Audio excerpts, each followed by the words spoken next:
I'll have to be honest with you. First thing I'm going to mention right up front is it's free.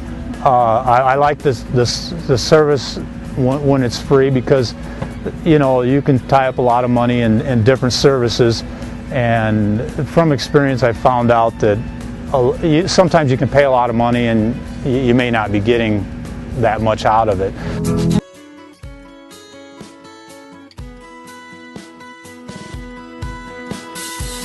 Good afternoon, welcome to GrainTV. My name is Cody Bills. Today is July 7th. We had the market trading lower here. Let's turn over to the grain hedge trading platform and see where we closed off the day.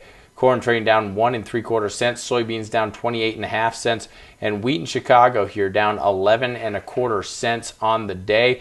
Now there is a few things that were moving us lower. I think in particular was crop conditions. We're going to get into that. Those numbers were released after the market closed yesterday. I believe they drove trade here today. But before we get into that, there was a few headlines here that came out later on in the trade day.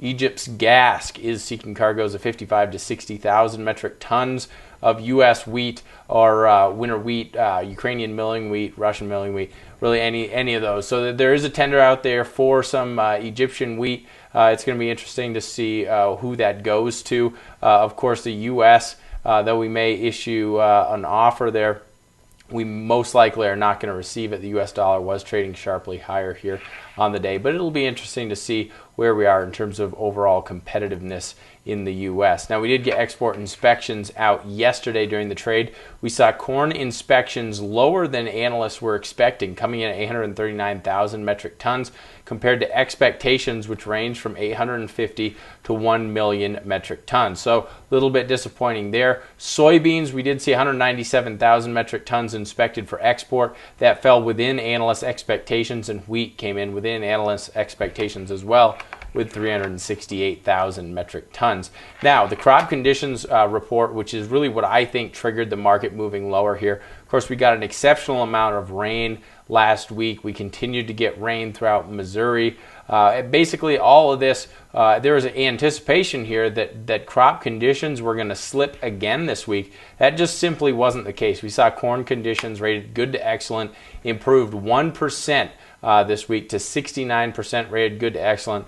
Last week they were 68% good to excellent. So with that, along with some of the forecasts, which we're going to get into, I think that really that provided a little bit of an opportunity for people that were putting longs on or have been riding these longs up for the last few weeks to basically take some positions off here. So when you look at soybeans planted, you'll notice that we did make some planting progress here, going from 94% complete to 96% complete. Unfortunately, the amount of rain in Missouri here really kept a lot of the planting pace from being completed.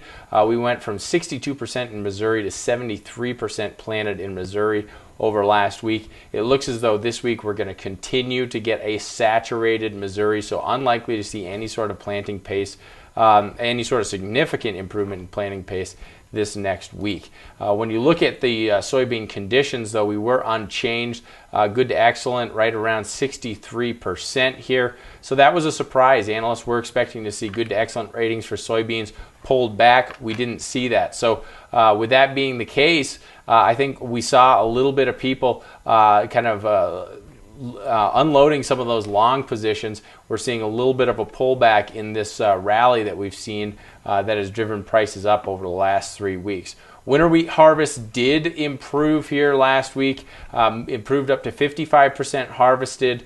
Normally we see around 59% harvested, so we are right about on track with where we typically are, about 4% behind, but that is not a huge deal. Now let's look at this week's weather outlook. You'll notice that it's going to be cooler than normal throughout most of the Midwest up until Friday. Over the weekend we should have a little bit above normal temperatures move throughout the Midwest, but keep in mind here, look at the rain.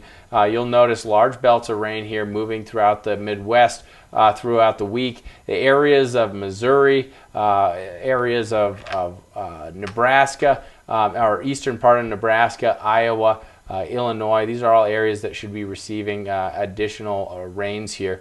Actually, Nebraska in general will not, but the very eastern part of it should receive a little bit above average rains here. Looks as though severe storms, heavy rainfall targeting Oklahoma, Missouri, and Midwest early this week. Flooding will continue, and that will be a problem for those areas. Now, when you look out on the forecast next week, it looks as though cooler than average temperatures, and it looks as though the heavy rains are going to start to die down. Missouri is going to start to get some clear outlook there. So the rains are going to start to dry up. The eastern part of the grain belt, Indiana, Ohio, will likely continue to get precipitation here. So those areas are going to continue to be a concern for us. But Missouri finally starting to clear up here in next week's outlook here for the weather. Other than that, guys, that wraps up today's show. If you have any questions about what we talked about, please give the office a call. The number is 877-472-4607. Remember, there is substantial risk of loss in trading futures and options, and futures trading is not appropriate for all investors. You can read our full risk disclosure at grainhedge.com. Thanks a lot for tuning in. We'll see you here Wednesday. We'll have the ethanol report out, and we'll talk about export sales expectations. Thanks a lot for tuning in. We'll see you here Wednesday.